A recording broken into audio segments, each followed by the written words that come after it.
मेरे प्यारे दोस्तों, भाइयों और बहनों, आप सबका राधा कृष्ण भक्ति ज्ञान चैनल में स्वागत है। आज मैं आप सबको श्रीमद् भागवत गीता महाभारत का युद्ध की कथा सुनाने जा रही हूँ, जो कि बड़ी अच्छी और बड़ी ज्ञानवर्धक है, जिसको सुनने से सारे पाप ताप नष्ट हो जाते हैं।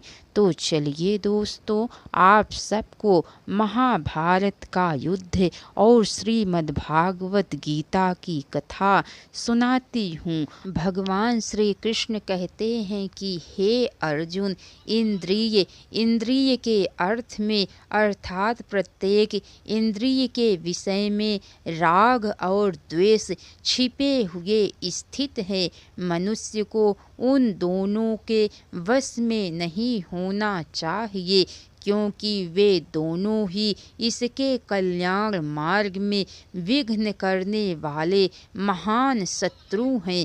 अच्छी प्रकार आचरण में लाए हुए दूसरे के धर्म से गुण रहित भी अपना धर्म अति उत्तम है। अपने धर्म में तो मरना भी कल्याणकारक है और दूसरे का धर्म भय देने वाला है। अर्जुन बोले, हे कृष्ण, तो फिर यह मनुष्य स्वयं न चाहता हुआ भी बलात् लगाए हुए की भांति किससे प्रेरित होकर पाप का आचरण करता है। भगवान श्री कृष्ण बोले, रजोगुण से उत्पन्न हुआ यह काम ही क्रोध है। यह बहुत खाने वाला अर्थात भोगों से कभी न अघाने वाला और बड़ा पापी है। इसको तू इस विषय में बैरी जान। जिस प्रकार धुएं से अग्नि और मैल से दर्पण ढका जाता है, तथा जिस प्रकार जेर से गर्भ ढका रहता है, वैसे ही उस काम के द्वारा यह ज्ञान ढका रहता है।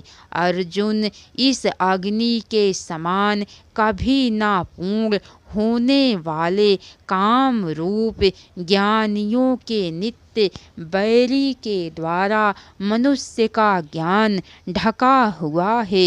इंद्रियां, मन और बुद्धि, ये सब इसके वास स्थान कहे जाते हैं। यह काम इन मन, बुद्धि और इंद्रियों के द्वारा ही ज्ञान को आच्छादित करके जीवात्मा को मोहित करता है। इसीलिए हे अर्जुन, तू पहले इंद्रियों को वश में करके इस ज्ञान और विज्ञान का नाश करने वाले महान पापी कर्म को अवश्य ही बलपूर्वक मार डाल। इंद्रियों को स्थूल शरीर से पर यानी श्रेष्ठ, बलवान और सूक्ष्म कहते हैं। इन इंद्रियों से पर मन है, मन से भी पर बुद्धि है, और जो बुद्धि से भी अत्यंत पर है वह आत्मा है।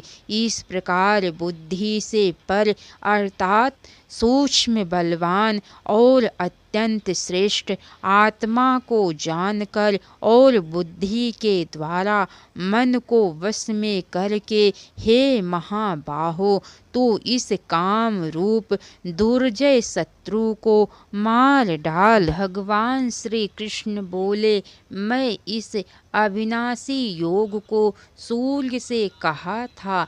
सूर्य ने अपने पुत्र वैवस्वत मनु से कहा और मनु ने अपने पुत्र राजा इक्ष्वाकु से कहा।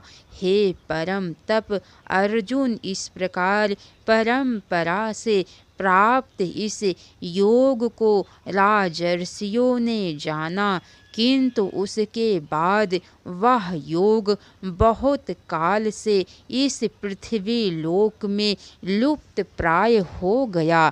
तू मेरा भक्त और प्रिय सखा है, इसीलिए वही पुरातन योग आज मैंने तुझको कहा है, क्योंकि यह बड़ा ही उत्तम रहस्य है, अर्थात गुप्त रखने योग्य विषय है। अर्जुन बोले, आपका जन्म तो अर्वाचीन अभी हल्का है और सूर्य का जन्म बहुत पुराना है, अर्थात कल्प के आदि में हो चुका था।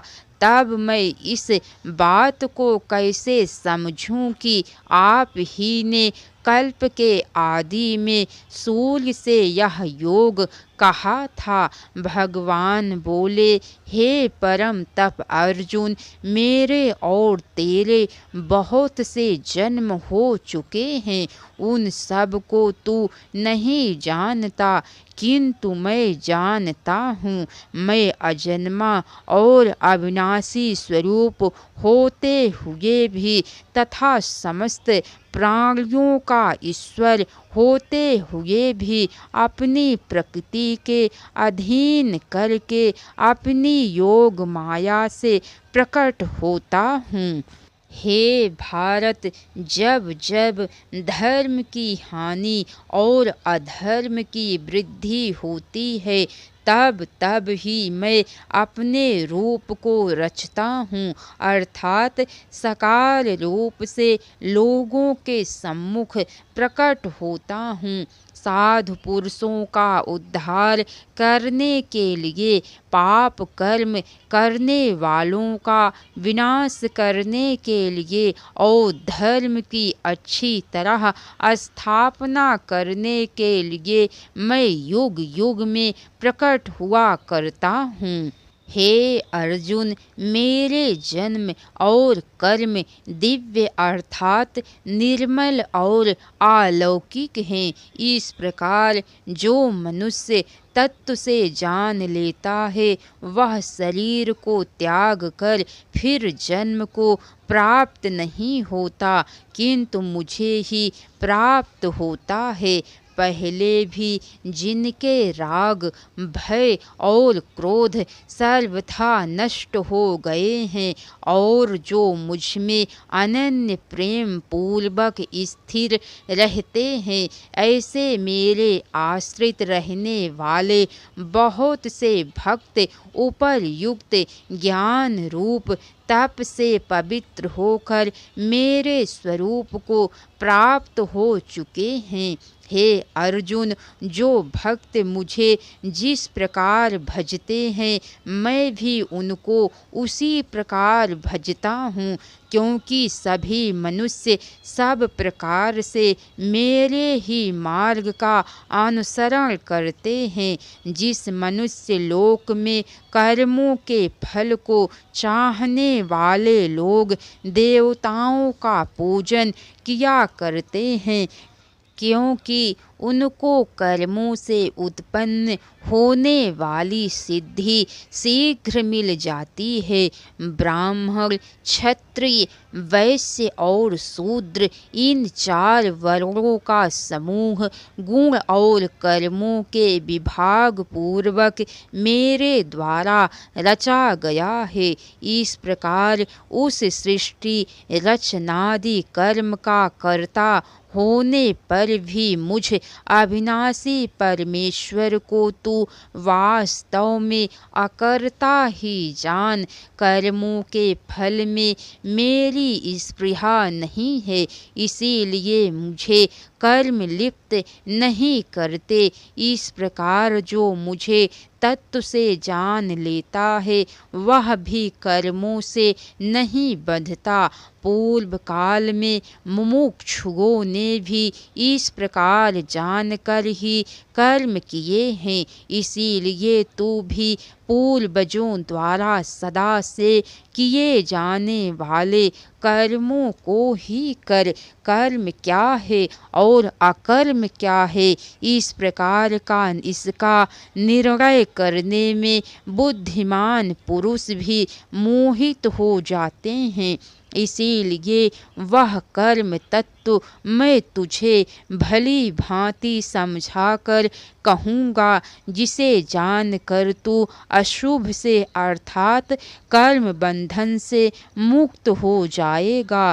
कर्म का स्वरूप भी जानना चाहिए और अकर्म का स्वरूप भी जानना चाहिए तथा विकर्म का स्वरूप भी जानना चाहिए, क्योंकि कर्म की गति गहन है। जो मनुष्य कर्म में अकर्म देखता है और जो अकर्म में कर्म देखता है, वह मनुष्यों में बुद्धिमान है और वह योगी समस्त कर्मों को करने वाला है। जिसके संपूर्ण शास्त्र सम्मत कर्म बिना कामना और संकल्प के होते हैं तथा जिसके समस्त कर्म ज्ञान रूप अग्नि के द्वारा भस्म हो गए हैं, उस महापुरुष को ज्ञानी जन भी पंडित कहते हैं। जो पुरुष समस्त कर्मों में और उनके फलों में आसक्ति का सर्वथा त्याग करके संसार के आश्रय से रहित हो गया है और परमात्मा में नित्य तृप्त है, वह कर्मों में भली भांति वर्तता हुआ भी वास्तव में कुछ भी नहीं करता। जिसका अंतःकरण और इंद्रियों के सहित शरीर जीता हुआ है और जिसने समस्त भोगों की सामग्री का परित्याग कर दिया है, ऐसा आशा रहित पुरुष केवल शरीर संबंधी कर्म करता हुआ भी पापों को नहीं प्राप्त होता। इसके आगे की कथा दोस्तों आप सबको कल सुनने को मिलेंगी, तो कैसी लगी कथा लाइक करके कमेंट बॉक्स में ज़रूर बताइएगा। अगर हो सके तो एक बार शेयर भी ज़रूर कीजिएगा। तो बोलिए लक्ष्मी नारायण विष्णु भगवान की जय। राधे राधे दोस्तों, हर हर महादेव।